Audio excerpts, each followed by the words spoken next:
Entonces, cuando hablamos de ansiedad, vamos a hablar un poquito de lo que es la ansiedad, a qué nos referimos cuando hablamos de ansiedad. Nos vamos a referir de modo básico a un miedo intenso a que pueda suceder algo negativo, básicamente.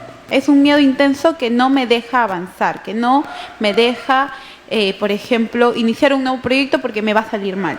Es un miedo intenso que no me deja exponer en clase porque me va a salir mal y me voy. Es un miedo intenso a que me pueda morir, así que me escapo de esa situación. Es un miedo intenso que tiende a ser irracional, ¿sí? Entonces, bueno, vamos a ver cómo ve esto desde la perspectiva social. Licenciado Carlos, buenas noches. A ver, primero quiero agradecer por la invitación. Primero vamos a comprender que el miedo es un mecanismo, es un dispositivo que se viene imponiendo directa e indirectamente desde una estructura social. Entendamos esto desde la sociedad misma, desde un Estado que busca, pues, en cierta medida imponer el miedo en situaciones cotidianas de la vida, y que eso viene repercutiendo en que las mismas personas generen un miedo. Por ejemplo, y les pongo ejemplos así concretos. Por ejemplo, cuando tenemos este seguro de los accidentes, está jugando con el miedo, o me equivoco, jugando con el miedo, con un hecho que posiblemente puede pasar. O tenemos seguro, o un seguro para cuando sepelio. Por ejemplo, eso también es una forma de incentivar el miedo. El miedo no solamente individual, sino un miedo colectivo. Ahora, por ejemplo, si hablamos de teóricos, el teórico Foucault, que fue un sociólogo, filósofo, hablaba, pues, que el miedo es usado como una estrategia política para dominar a las masas. O sea, cuando la gente vive en un miedo constante, permanente, influenciado por estos mecanismos cotidianos, la gente vive pasiva, vive desde una pasividad, y eso impide a que esta masa poblacional reivindique derechos, ¿no? O sea, por eso el miedo es un miedo también construido socialmente desde estos aparatos como el Estado para generar una cierta dominación social. O sea, por eso la ansiedad no solamente es una cuestión emocional o conductual, sino que también es producto de que el mismo sistema es el que genera miedo, pero un miedo construido estratégicamente para dominar, políticamente, para ir construyendo sociedad más pasiva, con miedo, que no cuestione, que no reflexione y que solamente piense en buscar, pues, aliviar este miedo. Y obviamente, pues, hablando en el tema de la sociedad, podemos también explicar que la ansiedad puede generarse porque nos vienen construyendo un modelo de felicidad, ¿no? Un modelo de felicidad que implica, pues, tener un estatus económico, tener un estatus estético, de belleza, un estatus social, etcétera. Antes de que entres en ese tema que me parece muy importante, cuando mencionabas esto de los miedos, me hizo acordar bastante porque ¿a qué le tenemos miedo? ¿O a qué nos referimos nosotros que se construye socialmente el miedo? O sea, ¿en base a qué, no? Entonces, para esto, Epicuro también nos hablaba de los miedos. Él nos hablaba de los 4 miedos, ¿no? El miedo al fracaso, el miedo a los dioses, ¿no? Todo lo relacionado a la religión, el miedo a la muerte, el miedo al dolor o enfermedad, ¿verdad? Entonces, estos miedos son, según lo que nos relata Epicuro, los miedos de todos los seres humanos. O sea, todos los seres humanos van a tener miedo a la religión, miedo a cometer pecado, miedo a que su pecado sea imperdonable, ¿no? Según lo que nos dice asociado a los dioses, miedo a la muerte, ¿no? A que tu vida finiquite, que no cumplas todos tus objetivos, miedo al fracaso, ¿sí? Y también miedo al dolor o a la enfermedad, ¿no? A un dolor prolongado, ¿no? A un dolor que va a ser insoportable, porque en sí, en algún punto todos hemos sentido dolor, pero un dolor insoportable nadie lo quiere sentir. O sea, la mayoría de las personas le huyen. Entonces, según lo que entiendo, por lo que nos has explicado, sería como vamos, nosotros o socialmente se sabe que hay este tipo de miedos, ¿no? Se sabe que hay este tipo de miedos y se usa en función de que podamos generar una conducta o un comportamiento de una persona, ¿no? Para que haga o deje de hacer algo. Claro, pero ahí igual, como lo menciona acá la compañera Adriana, estos miedos que plantea Epicuro en última instancia son miedos construidos. ¿Ya? O sea, porque son miedos, o sea, el miedo parte de que nosotros generamos una narrativa de un hecho social. ¿Me entiendes? O sea, por ejemplo, como diría, ¿no? El dolor es inevitable. O sea, el dolor existe. Pero el sufrimiento es la narrativa que hacemos sobre ese hecho, sobre ese dolor. En tanto, sigue siendo el miedo un hecho que se construye socialmente. Tendenciosamente, creo que sí, si hablamos desde una perspectiva sociológica y política. Porque ¿De acuerdo? Es macro.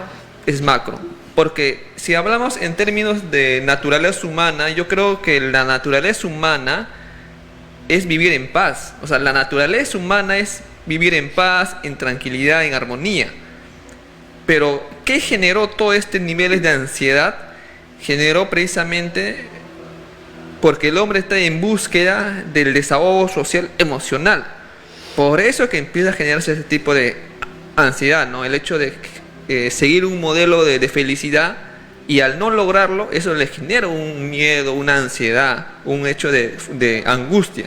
Claro, y lo que tú mencionas es tan interesante porque de todas maneras cuando nosotros en psicología hablamos del miedo y de cómo se va desarrollando, hablamos de una emoción natural, o sea, de una emoción que se va a presentar a partir de un desequilibrio emocional neuroquímico. O sea, nosotros hablamos de miedo a través de que es necesario el miedo. O sea, si yo voy a cruzar la pista, necesito tener miedo para poder mirar a los costados y poder cruzar de forma exitosa, evaluando los peligros o los riesgos que hay. Pero si yo no tengo miedo, yo no voy a evaluar. Entonces, cuando nosotros lo vemos en psicología, vemos el miedo como algo funcional, ¿no? Algo que nos permite adaptarnos al ambiente. Pero cuando tú mencionas sobre la felicidad y las expectativas que hay, es como que cada vez yo me tengo que adaptar al ambiente a través del miedo que es funcional, pero las expectativas sociales son cada vez tan amplias que ya el miedo se exacerba y se hace una ansiedad mucho más grande, ¿no? Exacto, claro. O sea, es correcto hablar de un miedo funcional, pero cuando este miedo ya no es funcional, es ahí donde viene la ansiedad, que básicamente se caracteriza por ataques de pánico y de temor. Justamente hay otro dispositivo que hoy en día también se habla, por ejemplo, hay un teórico, tutor, ¿no? Tutor, algo así, cuando habla pues que la delincuencia, por ejemplo, también viene a ser un dispositivo para generar miedo en la población y genera un miedo colectivo, y eso paraliza a las masas. ¿Por qué? Porque históricamente hemos comprendido que las poblaciones tienden a cuestionar un orden social, tienden a tener esa idea de subversión social para poder mejorar sus condiciones de vida. Pero las clases dominantes, estratégicamente hablando, han visto pertinente generar un miedo colectivo para poder paralizarlos. Por eso hoy yo creo, y eso lo podemos nosotros percatar, todos los medios de comunicación, que es un cuarto poder mediático, ideológico, están generando miedo sobre la delincuencia. Ojo, pero con eso yo no estoy diciendo que no exista la delincuencia. O sea, existe la delincuencia, pero creo que hay un sobredimensionamiento del fenómeno para poder paralizar a la gente bajo el miedo colectivo. En tanto, eso genera este proceso de ansiedad, ¿no? Donde la gente busca la curación, la sanación, pero no busca trascender a nivel macro societario, ¿no? Claro, eso podría, desde el enfoque psicológico, eso podría ser algo que influya en que una persona desarrolle miedo, ¿no? Desarrolle miedo, porque igual y cuando hablamos de si yo me adapto o no me adapto a una nueva situación, hay tipologías para eso, ¿no? En el DSM y en el CIE-10, el diagnóstico es F43.2, trastorno de adaptación, ¿sí? Entonces, ahí sí nos dan tipologías para decir, oye, no te estás adaptando a esta nueva situación, que estás sobrecolapsándote, pero el problema es tuyo. O sea, lo que a mí me gustaría resaltar es como que, pero el problema está en ti porque tú eres el que no se está adaptando a esta situación. Entonces tú eres el que tiene un trastorno de adaptación, no las normas impuestas para adaptarte, sino tú el que está generando eso. Pero Pregunta, disculpen. A ver, lo que yo entiendo que el miedo es un estado de alerta, es un modo de alerta de la ansiedad, nos desarrolla un modo de alerta. Ahora, con respecto al psicosocial que habla acá el licenciado, entonces, si podemos entender que el Estado pues genera un psicosocial, ¿para qué? ¿En qué dirección? O sea, ¿en qué...? contener el descontento social, contener que la gente cuestione, que la gente trascienda, ¿no? En estar sumiso. Para poder reivindicar algún tipo de derecho social, político o cultural. O mantener el mismo nivel, ¿no? O mantenerlo jerárquico. en un sentido de dominación social. Y eso se ha visto históricamente. O sea, los psicosociales, como tú mencionas, también es una forma de miedo, ¿no? O sea, los psicosociales son estrategias para buscar la dominación de las masas. No, ahora, pregunto, por ejemplo, ¿por qué la gente hoy en día ya no enfoca su visión en buscar reivindicar un derecho? Derecho laboral, jornada laboral, trabajo. ¿Por qué? Porque la gente está más enfocada en el miedo a la delincuencia. Y eso estratégicamente, ¿a quién le conviene? A nosotros no nos conviene, ¿no? Porque estamos cada día peor, hablando en términos económicos. Le conviene pues a las élites que buscan mantener este miedo, ¿no? Que buscan elevar este sentido de indefensión en la población para que ellos no pueden cuestionar pues estas formas de dominación política. Licenciado, perdón Adriana que te corte, licenciado, con respecto a abarcando pues no solo en el Estado peruano, sino a nivel global, el tema del COVID, ¿cómo usted lo ve? O sea, bueno, ¿es un psicosocial? ¿Ha sido algo formado? Para mí el COVID fue una cuestión económica política. O sea, porque yo creo que todo fenómeno social hay que ver cuáles son los intereses de fondo. Y en el COVID hubo muchos intereses económicos de fondo. Vemos quiénes fueron los que ganaron al final, ¿no? Los capitales farmacéuticos, ¿no? O sea, creo que fue una forma también de dominación social, ¿no? En un contexto donde las luchas, si se podría decir, antiimperialistas estaban en auge. En Corea, en Francia, en España estaban organizándose la gente y viene el COVID. Apagaron todo. Y aún más, estratégicamente, encerraron a todos. O sea, las luchas reivindicativas de los pueblos de Oriente descansaron ahí. O sea, yo creo que, bueno, desde mi formación, obviamente, ¿no? Creo que todo tiene una explicación sociológica y política, ¿no? Y la ansiedad también creo que más allá que sea una cuestión emocional, conductual o individual, yo creo que es un problema también de sentido de la vida. Cuando hablaba pues Víctor Frank en el tema de la logoterapia, hablaba pues que cómo podemos hablar de un sentido de la vida en una sociedad donde está totalmente desesperanzado, ¿no? O sea, ¿cómo tú crees salir de la depresión o ansiedad, que son cuestiones de búsqueda del sentido de la vida, si en la sociedad tú no encuentras un sentido de la vida? O sea, y eso yo creo firmemente, como ya hablé muchas veces con la licenciada, o sea, el aspecto de la ansiedad y depresión es un tema sociofamiliar, es un tema socioestructural. O sea, si no buscamos redefinir algunos aspectos del macroestado, de la política educativa, política social o cultural, la ansiedad va a seguir un proceso latente, ¿no? Eso yo creo. Claro, de todas maneras me parece que hay un contexto social que de todas maneras va a impactar en la química, en la química y en las relaciones de las personas. Hay expectativas que no se están cumpliendo ahora, porque hay expectativas de a cierta edad tú tienes que hacer cierta cosa, a cierta edad tú tienes que tener tal cosa. Los precios suben, las enfermedades aumentan, los sistemas de salud tal vez no están completamente equipados para poder contener cuando una persona está enferma, ¿verdad?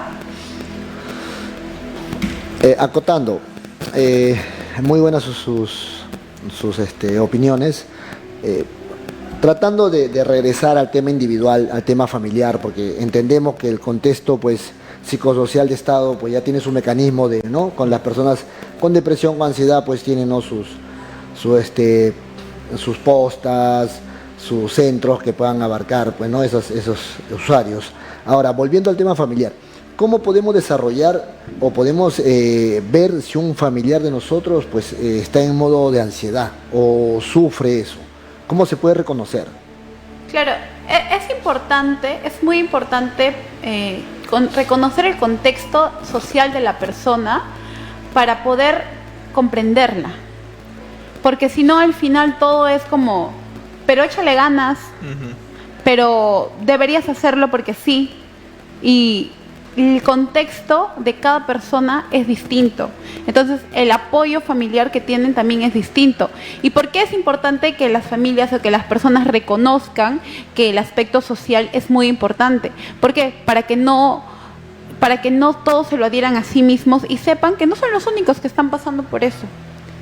Somos toda una generación, porque los niveles de ansiedad en esta generación pues se han elevado, ¿sí?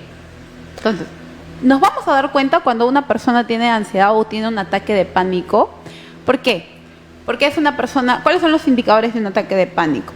Palpitaciones cardíacas elevadas, manos sudorosas, te quema el cuerpo, te queman las manos, te quema el pecho. Agitaciones, la respiración. Agitación, respiración elevada. Entonces vamos a ver que esa persona va a entrar en un colapso, en lo que las personas le dicen crisis. Tuve una crisis. Fue un ataque de pánico, fue un ataque de ansiedad. No pude hablar, me quedé. He visto personas que por miedo a exponer en público mal, se vuelven tartamudos. El cuadro de crisis es la punta ansiedad, ya, no de la ansiedad. Exacto, puede generar. Incluso, no sé, hay niños a los que, por ejemplo, niños pequeños, ¿sí? Que generan ansiedad a partir de que, se me fue la idea, a partir de que están en el colegio, no sé, la profesora les está pegando o les grita mucho. Los niños que mojan la cama. Los niños que mojan la cama, la enuresis, entonces se presenta en los niños también. Y es importante saber qué es lo que está pasando en el contexto de ese niño. Por eso es que vemos que es muy importante ver a nivel familiar cuáles son las expectativas que se están desbordando en esa persona, que le están generando, o cuáles son las ideas propias que esa persona tiene. Porque, a ver, venga, nosotros somos seres sociales que de todas maneras vamos a recibir información de nuestro contexto y a partir de eso nosotros vamos a crear ideas de cómo deberíamos ser. Entonces, por eso es que el licenciado nos dice que el miedo puede ser construido, porque igual obviamente hay miedos más instintivos, ¿no? Hay miedos reales y irreales. Claro, la ansiedad se va a ver como miedos ya más irreales. ¿Por qué? Porque es como, o sea, si yo estoy exponiendo no me voy a morir, pero la expectativa que tiene como consecuencia eso. Desde la forma individual, a mí me gusta explicarlo como que tu cerebro te quiere mucho. O sea, tu cerebro te quiere mucho. A ver, ¿cómo? A ver, lo vamos a explicar, ¿sí? Tu cerebro te quiere mucho, entonces tu cerebro te cuida. Te está cuidando. Entonces no quiere tu cerebro que tú sufras. Entonces, pero tu cerebro es primitivo. Tu cerebro primitivo no va a entender que hay matices sociales que, por ejemplo, que no. El miedo es como, tengo que protegerme de esta situación que me puedo morir. Desarrolla mecanismos. Ajá. Entonces, te quiere mucho y te dice, si tú le dices a tu cerebro, oye, yo soy un inútil y no voy a poder manejar ese carro, tu cerebro te va a creer porque no quiere que tú te expongas a una situación en la que tú te subes al carro, no sabes manejarlo y te mueres. Entonces tu cerebro te protege de eso. Tu cerebro te va a proteger de eso. Entonces te va a elevar el miedo. Te va a decir, no, tú no puedes, no lo hagas. No lo hagas. No, mira, si yo inicio un negocio, no, me va a ir mal.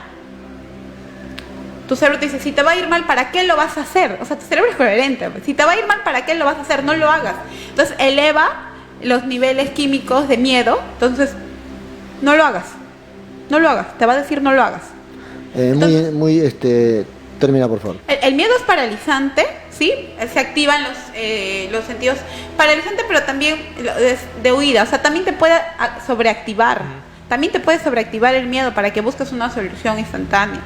pero cuando se vuelve, o sea, es funcional como decíamos, pero se vuelve disfuncional cuando ya no te deja desarrollarte, o sea, ya no te deja desenvolverte en el mundo, tú ya no puedes, no sé, lo que estabas haciendo lo dejas de hacer, lo que si quieres iniciar un negocio, lo dejaste, ya no te relacionas con más personas porque piensas que nadie te va a aceptar y mejor no te relacionas porque te da miedo relacionarte y te empiezas a enclaustrar, ya no estás generando relaciones sociales, entonces ya no estás bien, eso ya no es funcional, ya no te está funcionando el tener miedo de esa forma.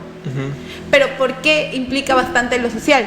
¿Por qué? Porque, a ver, hay expectativas sociales de cómo yo debería ser, tal vez como hombre, o cómo debería ser tal vez yo como mujer, y si no las estoy cumpliendo me va a dar miedo, porque no me van a aceptar socialmente. Por eso es importante ver cuáles son los pensamientos que tiene esa persona, y para ver los pensamientos que tiene esa persona tenemos que entender también su contexto, cuál es su historia de vida y qué es lo que ha proporcionado que esa persona crezca con ese sentido de vida. Que ni siquiera, que ahorita la sociedad, hay un libro que nos habla de la sociedad líquida, ¿no? Que es todo muy cambiante. Kaufman. Claro, ahí está. Kaufman. Ahora, entonces, sigue. Ahora, mira, ahora hay un tema también que me parece muy interesante. O sea, yo les hago una pregunta y a la vez me va a permitir argumentar. ¿Por qué los niveles de ansiedad y depresión se mantienen y aumentan? Ahora, desde mi perspectiva yo pienso porque hay una ruptura del tejido social familiar. O sea, los niveles de ansiedad y depresión se mantienen, ¿por qué? Porque la familia se ha deconstruido socialmente. O sea, no hay lazos de afectividad, no hay solidez familiar. Por eso se mantiene estos problemas. Ahora, si queremos nosotros trabajar la ansiedad, tenemos que trabajar necesariamente, desde mi perspectiva obviamente, el tema familiar. Sí. Cómo están los vínculos, cuáles son las redes de soporte familiar, cómo son el entorno en general, ¿no? La forma incluso de cómo se construye su vivienda. El hacinamiento influye mucho también si el paciente puede tener ansiedad o pánico, ¿no?, a la soledad, al encierro. O sea, eso influye mucho. O sea, poder también, partiendo de sus condiciones materiales de vida, llevarle un tratamiento pertinente. Yo creo firmemente que hoy en día, como habló la compañera Adriana, vivimos una sociedad líquida, una sociedad que no tiene identidad. O sea, tú preguntas a los niños, a los adolescentes, cuál es la identidad que ellos manejan como sujetos, y te van a decir que no saben, porque yo creo que el sujeto no solamente es un sujeto propiamente dicho, sino más allá de un sujeto tiene que ser un actor social, un actor que se sienta en la responsabilidad de construir formas de vida mucho mejores. Hoy en día los jóvenes no están pensando en eso. Los jóvenes son tan frágiles que ante un problema pequeño se parten. O sea, habrá que preguntarnos por qué. También es la responsabilidad, quizás creo yo, de que hay una forma de paternidad muy sobreprotectora. O sea, yo cuando fui de niño, mi papá a mí me criaba en cierta medida con la dureza. Y yo creo que eso a mí me ayudó un poco para saber afrontar adecuadamente los problemas que se me venían en el camino. O sea, es un tema familiar. Yo creo que la salud mental tiene que abocarse no individualmente. Yo creo que, discúlpame, sí. Yo creo que ahí diferimos porque desde mi perspectiva, desde el campo de la psicología, yo no creo que tenga que ver con qué tan duro o qué tan críticos son mis padres para prepararme para el mundo real, que es crítico también, ¿no? O sea, si me dices, pero es que antes mi papá era duro conmigo y era un poco, no sabía ver mis emociones, y ahora a los niños todo se les da y sí ahí están protegiéndolos más, es porque, o sea, nosotros venimos de una historia, y muchas personas vienen de una historia de violencia.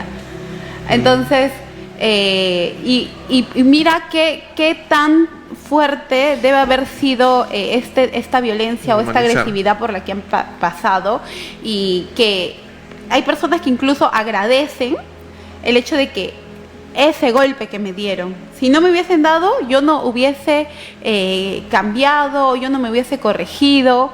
O sea, hay que ver el nivel, ¿no? El nivel. Obviamente que hay pensamientos que, no todos los pensamientos son inadecuados, ¿sí? No todas las creencias son disfuncionales. Si eso es algo que te funciona y que te hace sentir bien, bueno, vamos ahí, pero no normalizar lo que es la violencia, ¿no? Acotando, licenciada, a ver, yo veo, pues, ¿no? Lo que estaba diciendo el licenciado Carlos, el tema de generaciones, pues, ¿no? Del tema de lo que decía la dureza que su padre le ha criado, con la generación ahora, pues, que es de cristal.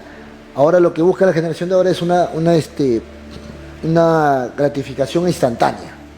Es lo que resuelve todo la mayoría de jóvenes, ¿no? O sea, ya no hay mucha resiliencia como lo de antes, ¿no? Como nuestros padres. Antes, ahora, no había tantos psicólogos, no había tantos psiquiatras por el tema de información, pero el problema siempre ha existido. El problema de la ansiedad y la depresión siempre ha existido. Entonces, ahora lo que yo veo, lo que me explica, lo que entiendo que el licenciado Carlos me dice, que ahora ya no se ve tanto el resultado, sino se ve la raíz. Se ve la raíz del problema en su entorno familiar, en su entorno social, ¿no? De acuerdo al niño que se puede tener este tipo de problemas, tener este tipo de ansiedad. Ahora cuando hablé de dureza, no quiero decir que mi papá me saca, no sino yo hablo básicamente pero tengo que aclararlo, en el sentido figurado, ¿no? O sea que mis padres me criaron dentro de una estructura, dentro de un marco, la rigidez, dentro de un límite, ¿no? O sea, de sus creencias, de ¿no? ellos. Obviamente no estoy diciendo que fue perfecta, ¿no? Pero creo yo que me dio las herramientas para poder diferenciar cuando algo hacía correcto o cuando algo hacía incorrecto, ¿no? Yo creo que hoy en día eso estamos fallando porque, y no solamente porque los padres no nos crían así ahora, sino básicamente porque hay un quiebre en la familia. Vemos una gran cantidad de familias monoparentales, mamás solteras, papás solteros, ¿no? Ahora, habremos que debatir en qué medida eso está influenciando en el quiebre de las generaciones hoy por hoy. Y yo insisto básicamente que esto viene a ser un tema, y voy a reiterar, el tema del sentido que tú le des a tu vida, ¿no? Mientras en la generación del 70, del 60, los jóvenes buscaban transformar su sociedad. Por eso había una gran participación en la vida política del país y a nivel del continente. Ahí salieron pues revolucionarios, líderes sociales. Hoy en día no existe eso. En la década de 60 salían intelectuales de la talla de Mario Vargas Llosa, ¿no? de González Parada. ¿Por qué hoy en día no vemos ese tipo de calidad de personas? Porque la gente o los jóvenes no están enfocando sus acciones en cosas más trascendentales, sino que se enfrascan en cosas tan pequeñas y irrelevantes a la vista de cualquier otra persona.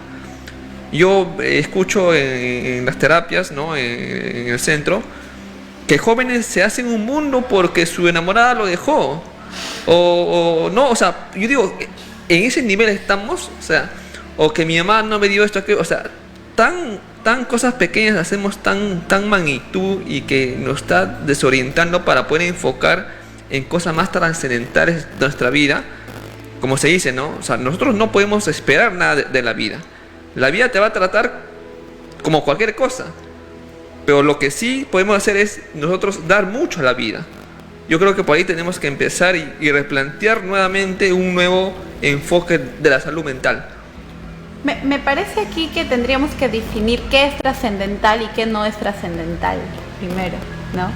Porque puede ser que para una persona sea un valor muy importante el de la pareja. Si mi objetivo de vida, que es un objetivo igual de valioso que el terminar una carrera, es tener una pareja con quien compartir mi vida, y que esta pareja se vaya, me va a doler. Y acá vamos a ver otra vez el aspecto social de cuáles son los mitos de amor romántico que tienen, ¿no? La idea del alma gemela. Si yo creo que el amor de mi vida se va, me va a doler. Y eso no hace que su dolor sea más chiquito o más grande. Los mitos de amor romántico vienen desde años y años. Solamente que ahora ya las personas no se quedan en relaciones que no les satisfagan, sino que van buscando aquello que sí. Correcto. Donde sí puedan sentirse bien, porque antes hemos visto relaciones insatisfactorias que se mantienen por mucho tiempo. Entonces, vamos a ver que va a variar lo que es importante para cada persona. No necesariamente es que yo tenga que ser alguien O sea, la expectativa no es que yo tenga que generar contenido trascendental de cambiar el mundo, sino yo cómo estoy bien conmigo. Ya. Correcto, licenciada, una acotación. Yo lo que entiendo, lo que el licenciado Carlos, pues yo lo que entiendo es más que todo el norte correcto que debe tener la persona, las prioridades correctas, porque si él, como dio el ejemplo, se enfoca en que ahora los jóvenes de ahora se ahogan por un cariño, por un amor de una persona, pues están equivocados. No es un mundo eso. A lo que antes nuestros padres, pues lastimosamente, pues hay muchos casos de madres ejemplares que han podido surgir sin una pareja. Ya. Entonces, ahora, con esta generación, pues cualquier cosa les parece ya un mundo, se desesperan, se ahogan. O sea, vayamos al tema de la resiliencia que se está creando, Ya. que ahora por falta de cultura, pues no hay. Ahora no hay. ¿Qué educación le estamos brindando a los niños? ¿Qué ejemplo le estamos dando a los niños? O sea, ese creo que es el enfoque, la prioridad que debe haber como Claro, pero señala el licenciado, que es una forma trascendental. Eso trasciende. Lo que usted dice de los no, de sus formas de ver la trascendencia, yo lo comprendo, pero no lo acepto. ya, Ya. bien. Ahí yo, Lo escucho, pero no lo comparto. claro, así, ajá, yo sí. Claro. Por ejemplo, mencionaban algo de tener prioridades correctas, ¿no? Es que estamos, o lo que yo he visto es que el pensamiento es bastante polarizado, ¿no? O está bien o está mal. Es que tú estás partiendo de la cuestión de la subjetividad de la persona. Es O sea, que somos obviamente, seres subjetivos. no, obviamente yo acepto lo que él cree o piensa, pero nosotros como personas que ya conocemos un poco más, ¿no? Yo creo que la trascendencia parte de la idea de cuánto tú estás aportando a la colectividad. Obviamente esto es desde mi perspectiva, ¿no? O sea, si mi acción beneficia a la colectividad positivamente, yo creo que ahí estoy trascendiendo. Pero si mi prioridad no beneficia a la colectividad y al contrario me ahoga conmigo mismo, yo creo que eso no es trascendencia. Ya. Anteriormente, nuestras generaciones, los intelectuales, los políticos, querían dejar huella en la historia, ¿no? Miguel Grau, Vallejo, Mariátegui, son personas que han buscado la trascendencia y han dejado huella, han dejado un aporte. A ese aspecto yo creo que es la trascendencia. O a lo menos si yo he nacido en un clima familiar violento, maltratador, mi aporte a la sociedad sería que yo construya una familia distinta, con hijos de buenos valores, Bien, morales. claro. Pero cuestiones meramente individuales me parecen que no lo comparto. Lo que pasa, bueno, igual y claro está que si constantemente, porque me acuerdo que en sesión me comentaron o me dijeron, oye, pero hay personas que les da ansiedad o se ponen mal porque se les rompió una uña. Ya, entonces me imagino que se refieren a cosas como esa, ¿no? Como son cosas que tal vez no tendrían que ser tan importantes, ¿no? Porque hay cosas pues hay un mundo más amplio en donde hay personas que están pasando cosas peores y lo están soportando y a pesar de eso están avanzando. Me imagino que a eso se refieren y no que esté mal. A eso es a lo que voy. No necesariamente es que esté mal que haya una persona que sea resiliente y sobresalga a pesar de todas esas adversidades. Eso es loable, Sí, realmente. sí, sí. Eso es loable, realmente. A lo que voy es que no necesitamos que todas las personas tengan que pasar por una adversidad o una dificultad tremenda para poder demostrar que son personas que sienten que pueden lograr algo. O sea, no es como no es como el marco ese, ¿no? No es como la meta autoimpuesta de que tú tienes que, si no has pasado por todo esto, lo demás ya no es válido. No, a eso voy. Y no hay como, por eso, cada uno va a tener su propia prioridad. De todas maneras, obviamente, si para mí este celular es valioso, o sea, es súper valioso para mí, no te voy a pedir a ti que tú le des la misma valía que es para mí. ¿Quién te impone esa prioridad a ti? ¿Quién te impone? Puede ser la ¿Quién te impone? historia La que sociedad, tenga. la sociedad te impone Claro, una prioridad. la sociedad me puede imponer Claro. porque yo me relaciono socialmente con otras personas. Quizás ese celular implica el esfuerzo de mi familia para dármelo y para que sea mi soporte, mi herramienta. Entonces para mí va a ser muy importante porque implica eso. Pero yo tal vez para ti no va a ser lo mismo. Entonces las prioridades van a ser no es tu distintas. prioridad individual, es una prioridad que se te ha construido producto de la demanda de la sociedad. Y Ya. no toda la demanda de la sociedad es correcta o positiva. Claro. Hay muchas demandas que son negativas y tú tienes que tener la capacidad de discernir si esa prioridad es correcta o incorrecta. Yo creo que eso es producto porque las personas no tenemos identidad hoy en día. Estamos sin identidad, no sabemos lo que queremos al fin y al cabo. Ese es el problema, creo yo. A ver, una pregunta para podernos ir al break, por favor. Me quedé congelada. Claro, yo entiendo, licenciada, todo el argumento que usted quiere brindar, ¿no? Le entiendo. Pero creo que el licenciado se enfoca más que todo en una prioridad correcta, en un aspecto, pues, pongamos un ejemplo, ¿no? Rompimiento de una pareja con una persona con cáncer. Entonces, el detalle del sufrimiento que hay en esa persona, ¿qué puede generar o cuál sería lo correcto? A comparación de un cáncer con una separación de una pareja, entonces, ¿cuál sería la idea de la persona? ¿No? Eso sería bueno, pues, que retomemos con ese tema, después del tema, pues, que nos va a poner La canción. sí, la canción. Para rebobinar. Ya. Para todos mis hermanos provincianos que labran el campo para buscar el pan de sus hijos y de todos mis hermanos que cantan Chacalón y la nueva crema. Pasaja, pasaja, mi hombre.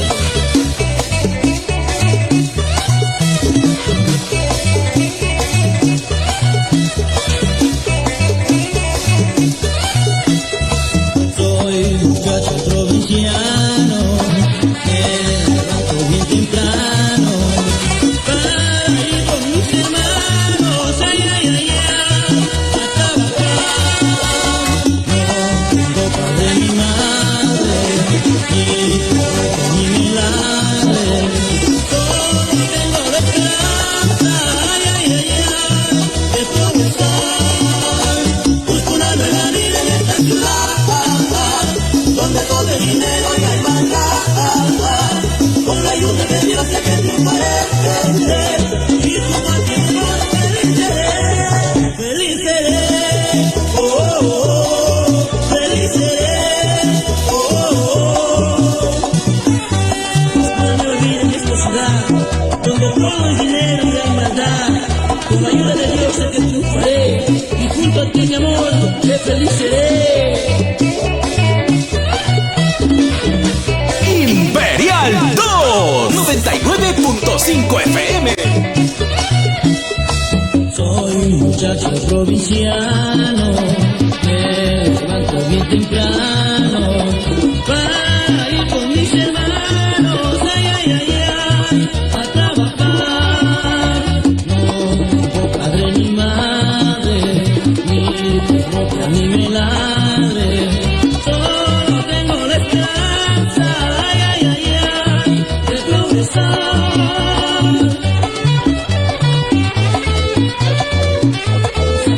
Sabor, Satoshi. Tú también, Calderón. Busco una nueva vida en esta ciudad, donde todo el dinero y hay maldad. Con la ayuda de Dios sé que triunfaré, y junto a ti, mi amor, feliz seré, feliz seré, oh, oh, oh, feliz seré, oh, oh, oh, feliz seré, oh. Bien, después de una acalorada discusión, ahora me quedé muda al final. Retomamos. Obviamente hay puntos de vista bastante distintos, ¿no? Sobre, bueno, yo considero que es importante la flexibilidad, ¿no? la flexibilidad de las personas, que no hay algo que esté bien o mal necesariamente, sino que te funcione o que no te esté funcionando.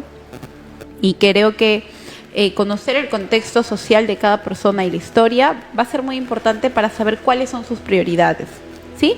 Puede tener algunas prioridades que quizás no le están funcionando, y eso es algo que trabajamos en terapia, ¿no? ¿Qué es lo que le funciona realmente a la persona para que pueda sobresalir, para que pueda desarrollarse como persona, ¿no?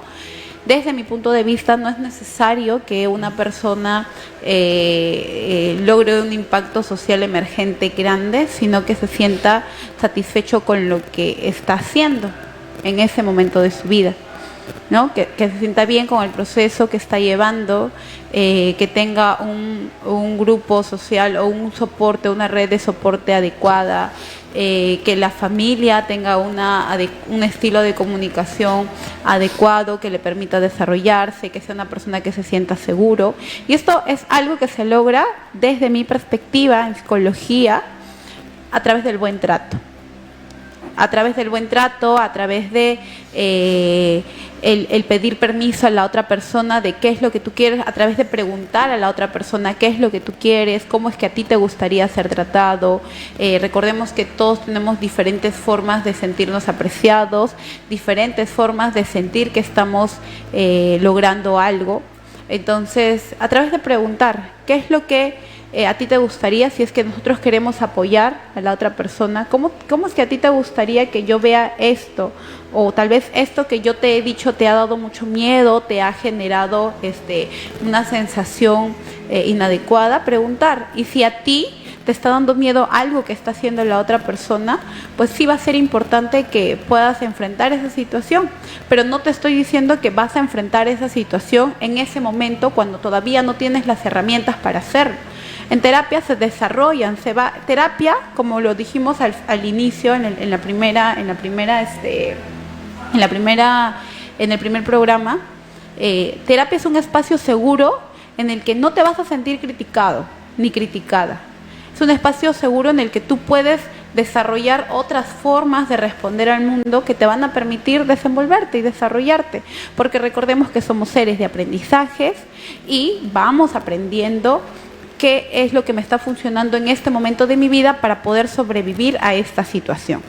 Entonces, siendo grande quizás ya no me funciona quedarme callado, tener miedo por todo lo que ha pasado. Seguramente siendo adulto me va a funcionar más hablar, comunicar lo que me gusta, lo que no me gusta, porque me voy desarrollando en otros ambientes. Va a ser importante que genere nuevas estrategias, y eso es algo que puedes hacer en terapia.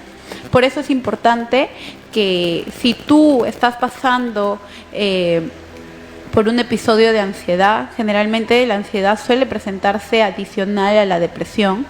Si estás presentando o presentas un ataque de pánico, un ataque de ansiedad, en donde empiezas a querer hacerte daño, a querer lesionarte, tomar algo para poder salir de toda esa sensación que tienes en ese momento, de todas esas emociones que te están embargando, envolviendo todo tu cuerpo, habla con alguien con quien tú te sientas seguro.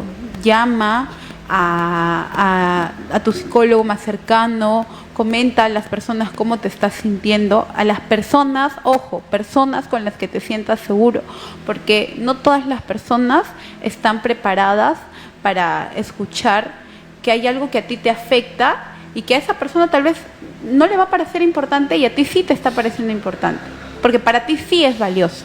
Eso es lo que me gustaría potenciar. Para ti es algo valioso, entonces es importante y te está generando una sensación, te está generando una emoción. Entonces, si tú encuentras una persona que sabes que no te va a criticar eso, no va a elevar tus niveles de ansiedad, habla con esta persona. Si no, acércate a tu centro de salud más cercano, atiéndete en el área de psicología. Tienes CIS, tienes de salud, no tienes ni CIS ni de salud, cuesta 5 soles en estos centros, hasta 11 soles me parece. Acércate a un profesional de la salud mental, pide que te den una referencia para un centro de salud mental comunitario. Cada distrito tiene un centro de salud mental comunitario. Y personas, dejemos de imponerle nuestras expectativas a otros. Es importante poder trabajar en nosotros mismos para poder aceptarnos y que la otra persona también se acepte. O sea, si algo es importante para ti, es importante para mí, yo soy diferente a ti, ok, pero no por eso lo mío es más valioso que lo tuyo. Acotando, licenciada, pues muy buenas sus palabras. Pues el enfoque de este programa también pues nos lleva a eso, pues, ¿no? Al usuario a hacerle conocimiento de que el sufrir o aislarse de cuando uno tiene problemas de salud mental, pues no es la opción. Lo que se trata acá de generar es pues difundir que hay otras opciones para el público, para el usuario. Hay mecanismos que el Estado brinda, los centros, profesionales como acá los invitados, que se especializan en esos problemas, ¿no? Ese es el enfoque del programa, querer ayudar y apoyar a todos los usuarios que estén pasando por estos cuadros. ¿No? Licenciado Carlos, algunas... Sí, para finalizar, yo creo que para poder, en primera instancia, para poder contrarrestar ya sea la depresión o la ansiedad, primero es comprender el fenómeno, porque la comprensión genera alivio. O sea, comprender es aliviar. Comprender es aliviar, ¿no? Sí. Y después yo indicaría algo rapidito, indicaría pues que el sedentarismo mata, ¿no? Y la ansiedad o la depresión son producto de un descuido que hemos tenido, ¿no? Producto de que nuestro cuerpo está pidiendo un descanso, un reacomodo total, ¿no? Lo primero que yo indicaría, algo simple, actividades así concretas, es el ejercicio físico, funcional. Correr media hora en las mañanas en un parque. Otra actividad que es muy importante es la meditación.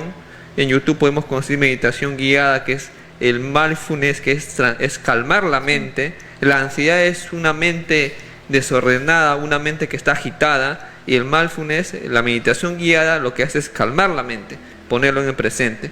Lo segundo es revincularte nuevamente con tus seres queridos, con tus amigos, entablar este tejido social que te va a ayudar a sobrellevar la ansiedad. El hecho de las técnicas de relajación y principalmente pues acudir a un tratamiento psicológico, ¿no? La psicología o el tratamiento en la salud mental no es, como dicen, ¿no?, para locos, sino eso lo podemos... es un paradigma, ¿no? Es un paradigma, ¿no?, negativo, un prejuicio, un tabú, ¿no?, de que entrar en un tratamiento de salud mental es para locos, ¿no? O sea, yo estoy en tratamiento con un psicólogo, creo que la compañera también, ¿no? Claro. O sea, todos necesitamos soporte emocional, psicológico, de una u otra manera, ¿no? Porque todos tenemos algunos problemas emocionales. Todos estamos enfrentando una crisis. Las perspectivas de la sociedad. Exacto. Yo creo que por ahí, y sí les voy a decir sí, que el deporte es fundamental. Esencial, ¿no? Yo pasé por momentos de estrés, de crisis emocional, y el deporte me ha ayudado a mí contrarrestar, ¿no? El ejercicio físico es brutal para todo. A ver, frente a un ataque de pánico, es importante recordar que esto, cuando es un ataque de pánico, una crisis, puede durar hasta media hora. ¿Okay? Entonces, en ese momento, si tú ves a una persona que está teniendo un ataque de pánico, en ese momento esa persona siente que se va a morir, siente que eso es lo último, que ya no va a poder soportar. Entonces sí va a ser importante que la acompañes, pero no acompañarla de forma abrupta, ¿no? Siempre pidiéndole permiso, mira, voy a agarrar esto, informándole lo que vas a hacer, porque están en ese momento alertas, hiperalertas. Entonces cualquier movimiento que tú hagas va a ser, les puede ocasionar como que se hiperalerten un poco más. Así que habla, va a ser tranquilo, pausado, ayudar a respirar va a ser muy importante. Recuerden que la emoción del miedo también es un proceso neuroquímico, entonces hay químicos que se segregan del cerebro, y para poder bajar los niveles de la cantidad de estos químicos que están ahí en nuestro campo sináptico, va a ser importante que tú respires, ¿no? Básicamente respires, ayúdale a respirar. Yo sé que varios dicen, no, a mí no me sirve la respiración. Sí funciona, pero tal vez no lo estamos haciendo de forma adecuada. Podemos intentar repetirlo, ¿sí? Repetirlo varias veces. Si es que ya no me funciona, también podemos, en esos momentos podemos agarrar hielito, ¿sí? Lavarnos un poquito la cara, eso nos va a ayudar. pero sí es importante ubicarte en un lugar en el que tú te sientas seguro o segura. ¿Sí? Si tu lugar seguro es tu cuarto, te vas a tu cuarto, te metes a tu cuarto, te echas a tu camita y te pones a respirar. ¿Sí? Recuerda que el ataque de pánico dura media hora, máximo media hora. Así que por media hora vas a tener que entrar en ese carrusel emocional de la ansiedad, pero va a desaparecer. O sea, esa emoción no te va a durar, ese ataque de pánico más de media hora no te va a durar, va a bajar. Ok, muy buenas sus pautas, sus indicaciones, muchas gracias. En verdad, Dios mediante, hasta el próximo martes. A todos, muchas gracias. Identifícate con lo nuestro. Radio Imperial 2, 99.5 FM.